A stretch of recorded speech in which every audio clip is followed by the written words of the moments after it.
Сәлеметсіздер ме оқушылар? Бүгін біз 5 сынып оқушыларына қазақ тілі пәнінен 5-6 сабақты өтетін боламыз. Бүгінгі сабақтың тақырыбы табалдырықты баспа деп аталынады.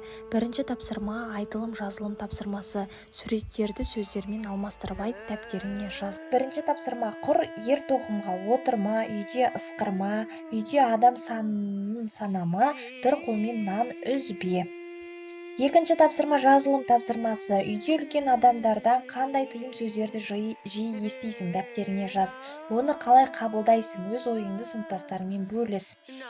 Жастықты аяқпен баспа, үйге қарай жүгірме, сыпырғының басын жоғары қаратып қойма және тағы да басқа тыйым сөздер.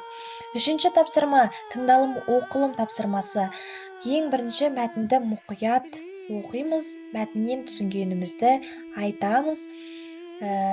Төртінші тапсырма айтылым тапсырмасы. Мәтін бойынша сұрақтарға жауап береміз. Ең бірінші сұрақ: қазақтың отбасы дәстүрінде тыйым сөздер ненің құралы болып саналады? Қазақ отбасы дәстүрінде тыйым сөздер тәрбие құралы болып саналады.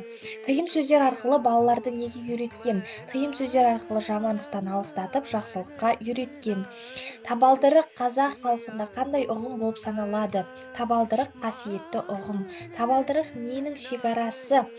Табалдырық үйдің сырты мен ішінің шекарасы. Табалдырыққа қатысты қандай тыйым сөздер айтылған? Табалдырықта тұрма. Табалдырық ненің белгісі? Бақыттың белгісі. Жас келін келгенде қандай ырым жасалады? Жас келін табалдырықтан оң аяғымен аттайды. Бесінші тапсырма жазылым айтылым тапсырмасы. Мәтіндегі өзіңе ұнайтын тыйым сөздердің мағынасын аш.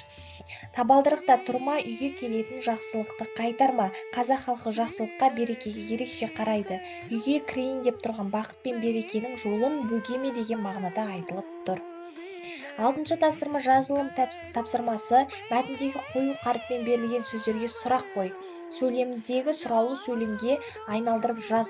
Мәтіндегі жалпы есімдер тап, сол сөздерге тәуелдік жалғауын, жекеше түрін жалғап жаз. Қай халықта табалдырық қасиетті саналады? Табалдырық қандай ұғым? Бақыт ненің қарауылы? Жетінші тапсырма оқылым жазылым тапсырмасы. Сөздер мен сөз тіркесін оқып, суретті сызбамен көрсет. Берілген сөздерден сөйлем құрап жаз. Үйге келген қонақты төрге шығарады. Қазақ үйдің шаңырағы киелі саналады. Үйге келген қонақтарға дастархан жайылады. Сандық қыз жасауының бір бөлшегі. Табалдырық қасиетті ұғым.